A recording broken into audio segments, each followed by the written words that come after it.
أعوذ بالله من الشيطان الرجيم بسم الله الرحمن الرحيم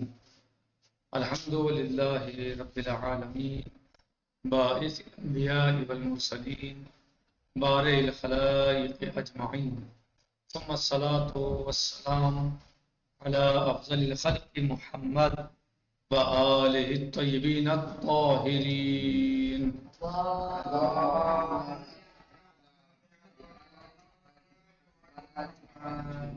عجل فرجهم.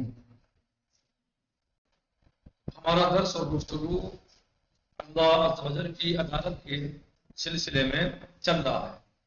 اور اس پر ہم نے بہت ساری گفتگو کی اور عقیدہ جبر اور عقیدہ تفویض بھی اس کے درمیان میں اس کے ذیل میں آیا اور اس کو ہم نے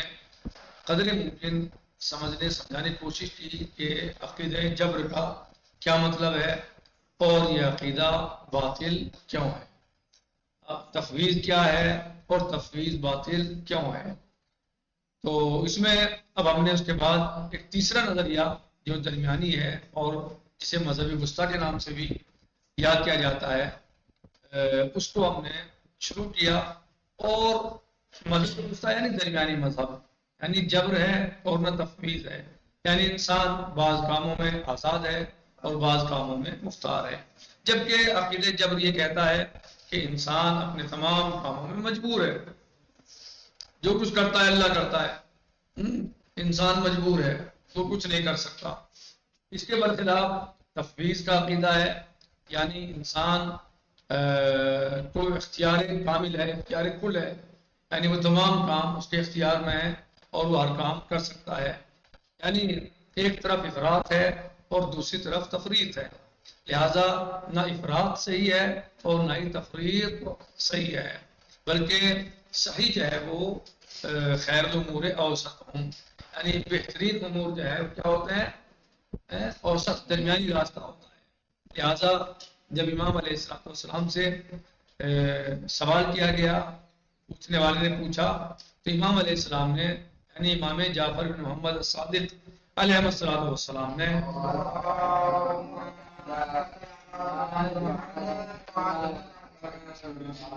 جواب میں فرمایا کہ لا جبر ولا تفویض ولکن الامر بین الامرین، نہ جبر ہے اور نہ ہی تفویض ہے، لیکن امر جو ہے وہ بین الامرین ہے، یعنی انسان بعض کاموں میں آزاد ہے اور بعض کاموں میں مختار ہے، بعض کاموں میں مختار ہے اور بعض کاموں میں مجبور ہے، یعنی کچھ کام ایسے ہیں جو انسان کر سکتا ہے اور کچھ کام ایسے ہیں جو انسان نہیں کر سکتا، جیسے انشاءاللہ ابھی ہو سکتا ہے آج یہ کل آ جائے، یہ امام علیہ السلام کا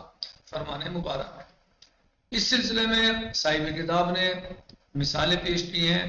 جس میں ہم نے پہلی مثال کو آپ کے سامنے پیش کیا تھا گزشتہ درس میں، وہ تھی ٹرین کی مثال، کہ جب انسان ٹرین یا ڈرائیور جو ہے ٹرین چلاتا ہے تو وہ اس کا انجن کا ایک حصہ، ایک سلسلہ جو ہے وہ پٹری کے اوپر جو لائن کھینچی ہوتی ہے لائٹ کی تاروں سے، لائٹ سے جو لائٹ کی لائن ہوتی ہے اس سے اس کا کچھ ملا ہوا ہوتا ہے، پنجرا ملا ہوا ہوتا ہے جو مستقل اس سے مل کے چلتا رہتا ہے، صحیح ہے، جس کی وجہ سے لائٹ ان تاروں سے اس لائن سے انجن میں منتقل ہوتی ہے۔ تو ٹرین کا ڈرائیور جب ٹرین چلاتا ہے اسے فل اختیار ہوتا ہے کہ وہ جب چاہے چلائے، جب چاہے روک دے، جہاں چاہے چلائے، جہاں چاہے روک دے، جتنی رفتار سے چلائے، جتنی آہستہ چلائے، اس کو اختیار ہوتا ہے۔ لیکن اس کے ساتھ ساتھ یہ بھی ہوتا ہے کہ جو پاور روم ہے، یعنی جو وہاں بجلی اسٹیشن، پاور اسٹیشن ہے، جو وہاں پر انسان بیٹھا ہوا ہے جو لائٹ دے رہا ہے، اگر وہ انسان لائن کی لائٹ کاٹ دے، ٹرین کی لائٹ کاٹ دے، تو کیا اس ڈرائیور کے ہاتھ میں کچھ رہ جائے گا؟ کیا یہ ڈرائیور ٹرین کو چلا سکتا ہے؟ کیا ڈرائیور ٹرین کو روک سکتا ہے؟ کیا ڈرائیور ٹرین کو جو ہے وہ مثلا تیز کر سکتا ہے یا ہلکی کر سکتا ہے؟ نہیں، اب جو ہے اس کا کوئی مسئلہ رہا ہی نہیں ہے، کیونکہ جو لائٹ اور پاور اس کو مل رہی تھی، جو ٹرین کو چلا رہی تھی، اب وہ پاور کٹ چکی ہے، صحیح ہے۔ تو جب تک وہ پاور آ رہی ہے، پاور اس کے انجن میں موجود ہے ٹرین کے، تو اسے یہ ڈرائیور کو اختیار ہے، وہ چاہے تیز چلائے چاہے آہستہ چلائے، جہاں روکے جہاں چاہے چلائے، لیکن اب لائٹ کٹ چکی، اب یہ اس کا اختیار نہیں ہے۔ کی مثال جو ہے وہ صاحب کتاب نے دی تھی کہ جس طرح یہ ڈرائیور جو ہے اپنے امور میں کہہ کا جو ہے وہ مرہون منت ہے لائٹ کا، پاور اسٹیشن سے جو لائٹ آ رہی ہے اس کا، اور جو وہاں پر جو ہے وہ بیٹھا ہوا ہے جو لائٹ دے رہا ہے پاور اسٹیشن میں جو بیٹھا ہوا ہے جو لائٹ دے رہا ہے اس کا جو ہے مرہون منت ہے۔ تو اگر وہ مثلاً کٹ جائے تو ٹرین کا ڈرائیور کچھ بھی نہیں کر سکتا۔ جب آپ اس مثال میں غور کریں گے تو واضح ہو جائے گا کہ وہ تمام تر آزادی، اختیار اور ذمہ داری کے باوجود کسی اور کے قبضے میں ہے، یعنی ڈرائیور آزاد بھی ہے، مختار سب کچھ ہے، لیکن اس کے باوجود بھی وہ کسی اور کے قبضے میں ہے، اور یہ دونوں باتیں ایک دوسرے کے منافی نہیں ہیں۔ تو دوسری مثال آج ہم اس کو پڑھ لیتے ہیں۔ فرض کیجئے، کہتے ہیں کہ فرض کیجئے کسی حادثے کی وجہ سے کوئی شخص اعصابی طور پر معذور ہو جاتا ہے اور اپنے ہاتھوں کو حرکت دینے پر قادر نہیں رہتا، یعنی کسی انسان کے ساتھ کوئی حادثہ پیش آ جائے اور وہ اعصابی طور پر جو ہے وہ معذور ہو جائے اور اپنے ہاتھوں کو حرکت دینے پر قادر نہیں رہتا، مثلا کہ اس کے ہاتھ کام نہیں کرتے، وہ اپنے ہاتھوں کو حرکت نہیں دے سکتا۔ اگر اس کے اعصاب سے ایک خفیف اور مناسب برقی روح کو گزارا جائے تو اس کے اعصاب گرم ہو کر دوبارہ حرکت پر قادر ہو سکتے ہیں، یعنی اگر اس کو شاٹ لگایا جائے بجلی کا، جو طریقے ہیں ڈاکٹری طریقے سے، تو جو ہے وہ مثلاً اس کے ہاتھ جو ہے وہ حرکت کرنے لگے گی۔ اب یہ شخص جب بھی کوئی کام کرے گا مثلاً اسی ہاتھ سے کہ جس سے برقی روح کا اتصال ہے، کسی پر ظلم کرتا ہے، کسی چہرے پر تماچا مارتا ہے یا کسی بے گناہ کے سینے میں خنجر گھونپ دیتا ہے، تو وہ اپنی اس حرکت پر یقیناً جواب دہ ہوگا، کیونکہ اس نے قدرت اور اختیار سے اس فعل کو انجام دیا ہے۔ یعنی حالانکہ وہ لائٹ کا جو شوق ہے، جو لائٹ کی وجہ ہے، صحیح ہے، یا جس وجہ سے وہ حرکت کر رہا ہے، لائٹ کی وجہ سے جو حرکت کر رہا ہے، تو حرکت تو وہ اس کی وجہ سے کر رہا ہے، لیکن اگر وہ کسی کو تماچا مار دیتا ہے بلا وجہ، بغیر کسی مثلا حاجت کے یا بغیر کسی عذر کے یا مثلا کسی بغیر فائدے کے، یعنی مار دیتا ہے بلا وجہ کسی کو، جو ہے وہ ایک مظلوم چلتے پھرتے انسان کو بلا وجہ مار دے، کسی پر ظلم کرنے لگے، اپنے ہاتھ سے کسی کو نقصان پہنچانے لگے، تو حرکت کون کر رہا ہے اس کے ہاتھ کو؟ لائٹ کے ذریعے جو ہے وہ ہو رہا ہے، اور یہ جو ہے حرکت کر رہا ہے، تو ایسے موقع پہ یہ حرکت کر دیتا ہے، کسی پر ظلم کر دیتا ہے، تو کیا اس سے جواب دہ نہیں ہوگا؟ جواب دہ ہوگا، کیونکہ اس نے قدرت اور اختیار سے اس فعل کو انجام دیا ہے۔ لہٰذا قادر و مختار شخص اپنے اعمال کا ذمہ دار ہوتا ہے، لیکن وہ جس نے برقی قوت سے طاقت انسان کے ہاتھ میں دی ہے اس پر حاکمیت بھی رکھتا ہے، یعنی ذریعہ مختار بھی ہے، آزاد بھی ہے اور جواب دہ بھی ہے، لیکن جس نے برقی قوت سے طاقت انسان کے ہاتھ میں دی ہے، برقی لائٹ اس پر حاکمیت بھی رکھتا ہے، اور یہ انسان اپنی تمام تر آزادی اختیار کے باوجود اس کے قبضے قدرت میں ہے، یعنی آزاد بھی ہے، اختیار بھی ہے، اس کے باوجود بھی اب یہ کس کے قبضے قدرت میں ہے؟ اس کے قبضے قدرت میں ہے جس نے سے لائٹ دی ہوئی ہے۔ خدا نے ہمیں ہمت و طاقت عطا کی ہے، عقل و ہوش اور جسمانی قدرت سے نوازا ہے، اور یہ تمام وسائل اور انعامات ہر لحظہ خدا کی طرف سے ہمیں پہنچ رہے ہیں، یعنی ایک دفعہ پہنچ رہے ہیں۔ اگر ایک لحظے کے لیے بھی یہ سلسلہ ختم ہو جائے اور ہمارا خدا سے رابطہ منقطع ہو جائے تو ہم اپنا وجود برقرار نہیں رکھ سکیں گے، یعنی ہمارے ہاتھ کی حرکت، ہماری آنکھوں کی روشنی، ہمارے دماغ کا کام کرنا، ہمارے پیروں کا چلنا، یہ سب چیزیں جو ہیں سب کے سب مرہون منت ہے کس کی؟ اللہ عز و جل کی۔ وہ ہمارے اوپر جو اپنا لطف و کرم فرما رہا ہے، اگر اس کے اگر اس کا لطف و کرم نہ ہو، اگر اس کی نگاہ کرم نہ ہو، اس کی نگاہ محبت نہ ہو ہماری طرف، انسانوں کی طرف، تو ہم ایک لمحہ بھی اپنے باقی نہیں رہ سکتے، اپنے وجود کے ساتھ ہم ایک لمحہ بھی باقی نہیں رہ سکتے۔ ہم ہر کام اس کی طرف سے ہر لحظہ عطا کردہ وسیع انجام دیتے ہیں، حتیٰ کہ ہماری آزادی اور اختیار بھی اسی کی طرف سے عطا کرتا ہے، اور وہ چاہتا ہے کہ ہم آزاد ہوں اور اس کی عظیم نعمات کے سائے میں اپنے آپ کو منزل کمال تک پہنچا سکیں۔ یعنی وہ کیا چاہتا ہے ہمیں؟ کہ ہم آزاد رہیں، تو ہمیں غلام تھوڑے، وہ ہمیں اپنی مجبور نہیں کرنا چاہتا، لیکن کیا ہے کہ ہم آزاد ہوں اور اس کی عظیم نعمات کے سائے میں اپنے آپ کو منزل کمال تک پہنچا سکیں۔ بس ہم اختیار اور ارادے کی آزادی کے ساتھ ساتھ اس کے قبضے قدرت میں ہے، اختیار ہے ہمیں قدرت ہے ہمارے پاس، لیکن اس کے باوجود بھی ہم اس کے قبضے قدرت میں ہیں. جیسے آپ کو دو مثالیں دی جا چکی ہیں، ٹرین کی مثال دے دی اور اس انسان کی مثال آپ کے سامنے پیش کی جس انسان کے اعصاب کیا ہو گیا ہو، خراب ہو گیا ہو، کام نہ کرتے ہوں، اور اس کو لائٹ کی وجہ سے حرکت دی جا رہی ہو. تو اگر ایسا کرتا ہے تو ذمہ دار بھی ہے وہ اپنے افعال کا، ہاں مختار بھی ہے وہ اپنے افعال میں، لیکن وہ مجبور ہے ایک سائڈ سے، کسی اعتبار سے کہ جو اسے لائٹ دے رہا ہے، برقی قوت دے رہا ہے، وہ جب چاہے اس سے وہ ختم کر سکتا ہے مثلا جو ہے. صحیح ہے. تو اللہ عز و جل ہمیں آزاد رکھنا چاہتا ہے، ہمیں آزاد اس نے جو ہے بنایا ہے، لیکن اس کی عظیم نعمات کے سائے میں ہم اپنے آپ کو منزل کمال تک پہنچا سکیں، وہ ہم سے یہ چاہتا ہے. بس ہم اختیار اور ارادے کی آزادی کے بعد ساتھ ساتھ اس کے قبضے قدرت میں ہیں اور اس کی بارگاہ میں سر جھکائے ہوئے ہیں پروردگار عالم کی اللہ عز و جل کی، اور اس کی دسترس و حاکمیت سے ہرگز فرار نہیں ہو سکتے. کیونکہ ہماری محنت طاقت کہاں ہے؟ ہمیں طاقت کہاں سے مل رہی ہے؟ ہمیں قوت کہاں سے مل رہی ہے؟ ہمیں حیات کہاں سے مل رہی ہے؟ زندگی کہاں سے ہے ہماری؟ سب کچھ اللہ عز و جل کی طرف سے ہے. لہذا ہم آزاد ہیں، لیکن اس کے باوجود بھی ہم اس کی قدرت سے باہر نہیں ہیں. ہم تمام تر قوت اور توانائی کے باوجود اس کے مرہون منت ہیں، یعنی ہم اس کے لطف و کرم کی وجہ سے سب کر رہے ہیں اور اس کے بغیر کچھ بھی نہیں ہے. اور یہی الامر بین الامرین کا معنی ہے.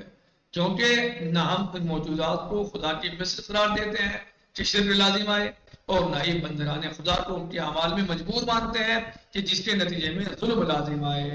یعنی نہ ہم ان کو شریک کر رہے ہیں، صحیح ہے، کہ یا مثل قرار دیں اللہ کے تاکہ شرک لازم آئے، نہیں، کیونکہ نہ ہم ان موجودات کو خدا کی مثل قرار دیتے ہیں کہ شرک لازم آئے، اور نہ ہی بندگان خدا کو ان کے اعمال میں مجبور مانتے ہیں کہ جس کے نتیجے میں ظلم لازم آئے. لہذا اور فرمائے ہم نے اس بات کا درس کہاں سے لیا؟ ہم نے اس بات کا درس کہاں سے لیا کہ نہ ہم جبر کے قائل ہیں کہ انسان 100% مجبور ہے، اور نہ ہم تفویض پہ اختیار کیے ہوئے ہیں. کیوں کہ انسان 100% مختار ہے یا سب کام انسان کے حوالے کر دیے گئے؟ نہیں، بلکہ ہم ایک درمیانی نظریہ رکھتے ہیں، درمیانی مذہب کو اختیار کیے ہوئے ہیں، درمیانی رائے کو اختیار کیے ہوئے ہیں. اور وہ درمیانی رائے ہم نے کہاں سے نہیں، سوال یہ پیدا ہوتا ہے کہ درمیانی رائے مذہب وسطیٰ یہ آیا کہاں سے ہے کہ جس میں نہ جبر ہے اور نہ ہی تفویض ہے، نہ افراط ہے اور نہ تفریط ہے، بلکہ ہم نے اس کو اختیار کیا جو امر بین الامرین ہے، یعنی اس کو ہم نے اختیار کیا جو درمیانی راستہ ہے. یعنی ہم نے اس بات کا درس مکتب ائمہ اہل بیت علیہ السلام سے حاصل کیا ہے. کیونکہ جب ان سے سوال کیا جاتا تھا کہ کیا جبر و تفویض کے درمیان تیسرا راستہ بھی ہے، تو وہ فرماتے تھے ہاں تیسرا راستہ بھی موجود ہے جو کہ زمین اور آسمان کے درمیان فاصلے سے بھی زیادہ وسیع ہے. تو بہرحال آج کا ہمارا ایک درس جو ہے یعنی یہیں پر اختتام پذیر ہوتا ہے کہ ہم نے آج اس درس میں، آج کے درس میں دوسری مثال کو پڑھا ہے. دوسری مثال کس سلسلے کی تھی؟ دوسری مثال تھی امر بین الامرین کے مسئلے میں، یعنی مذہب وسطیٰ، درمیانی راستہ، اس کے جو ہے اس سلسلے میں دوسری مثال تھی. پہلی مثال ہم نے پڑھی تھی ٹرین کے سلسلے میں، دوسری مثال ہم نے پڑھی ہے اس انسان کے اعصاب کے بارے میں جس انسان کے اعصاب کسی حادثے کی وجہ سے کیا ہو جاتے ہیں، کام کرنا بند کر دیتے ہیں. تو ان کو لائٹ برق کے ذریعے سے ان میں جان پیدا ہے، ان کو حرکت میں لایا جائے، حرکت دی جائے. تو جب انسان حرکت کرتا ہے اس کے ذریعے سے تو وہ مختار ہوتا ہے، صاحب قدرت ہوتا ہے، اختیار ہوتا ہے اس کے بعد کہ وہ جو چاہے کرے اس ہاتھ سے. لیکن اس کے ساتھ ساتھ وہ ذمہ دار بھی ہوتا ہے، جو وہ کر رہا ہے اس کی ذمہ داری اس کے اوپر عائد ہوتی ہے کہ وہ کیا کر رہا ہے. تو یہ سب ہم نے جو ہے وہ آج کے درس میں سمجھانے کی کوشش کی کہ ان سب کے باوجود بھی یعنی نتیجہ یہ نکلا اس میں ان دونوں مثالوں کا، پہلے والی مثال کا بھی، ٹرین والی مثال کا جو لائٹ سے چلتی ہے، اور اس دوسرے والی مثال کا بھی، کہ انسان جو ہے وہ یعنی ان تمام قدرت اور طاقت کے باوجود بھی وہ جس طریقے سے یہ انسان کسی ڈاکٹر کا مرہون منت ہے جو اس کو لائٹ کے ذریعے سے حرکت دلا رہا ہے، یا جس طریقے سے ٹرین ڈرائیور مثلا جس کا مرہون منت ہے جو پاور اسٹیشن میں بیٹھا ہوا اس کو لائٹ دے رہا ہے، صحیح ہے، ٹرین کو لائٹ دے رہا ہے، اختیار ہونے کے باوجود بھی اس کا مرہون منت ہے. اسی طریقے سے انسان بھی پروردگار عالم کا مرہون منت ہے، یعنی تمام تر اختیارات اور آزادی کے باوجود بھی وہ اللہ عز و جل کی قدرت اور اس کی دسترس سے باہر نہیں ہے، کیونکہ ساری قدرت و طاقت اس کی طرف سے ہے، صحیح ہے، لہذا وہ اس کی قدرت اور اس کے دسترس سے باہر نہیں ہے. بس ہم اختیار اور ارادے کی آزادی کے ساتھ ساتھ اس کے قبضے قدرت میں ہے، یعنی پروردگار عالم کے قبضے قدرت میں ہے، وہ ہمیں آزادی دیتا ہے، آزادی دی ہے اس نے، مگر اس کے باوجود ہم سے چاہتا ہے کہ ہم آزاد رہ کر اس کی عظیم نعمات کے سائے میں اپنے آپ کو منزل کمال تک پہنچا سکیں. لہذا تمام تر آزادی اور تمام تر ہمارے اختیارات اسی کے مرہون منت ہیں، اسی کی وجہ سے ہیں.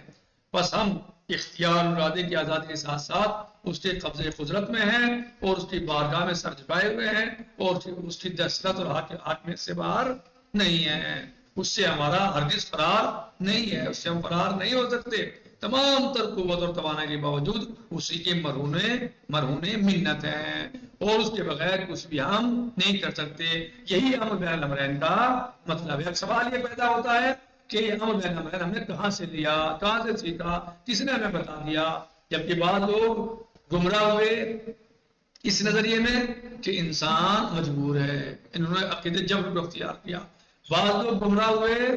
تفویض کے سلسلے میں. لیکن آپ کے پاس یہ بہترین مذہب، بہترین رائے، بہترین یہ اختیار آپ نے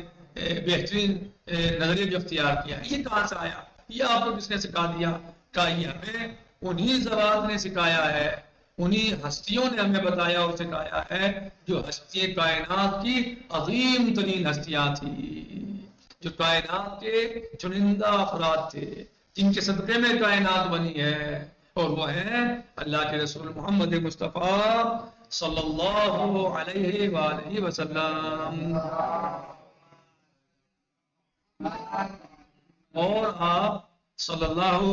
علیہ وسلم کے اہل بیت اطہار علیہ السلام، انہوں نے ہمیں بتایا ہے، ہم نے ائمہ اہل بیت علیہ السلام سے یہ نظریہ حاصل کیا ہے، یہ رائے حاصل کی ہے، یہ درس حاصل کیا ہے. کیونکہ جب ان سے سوال کیا جاتا تھا کہ کیا جبر اور تفویض کے درمیان تیسرا راستہ بھی ہے، تو وہ فرماتے تھے ہاں تیسرا راستہ بھی موجود ہے، جو کہ زمین اور آسمان کے درمیان فاصلے سے بھی زیادہ وسیع ہے. نکتفی هذا المقدار، باقی غدن سے انشاءاللہ. والحمدللہ رب العالمین، وصلی اللہ علی سیدنا و نبینا محمد وآلہ الطیبین الطاہرین. اللهم صل على محمد وعلى محمد وعجل فرجهم. وعجل فرجهم. والسلام علیکم ورحمۃ اللہ وبرکاتہ. فی امان اللہ. خدا حافظ. خدا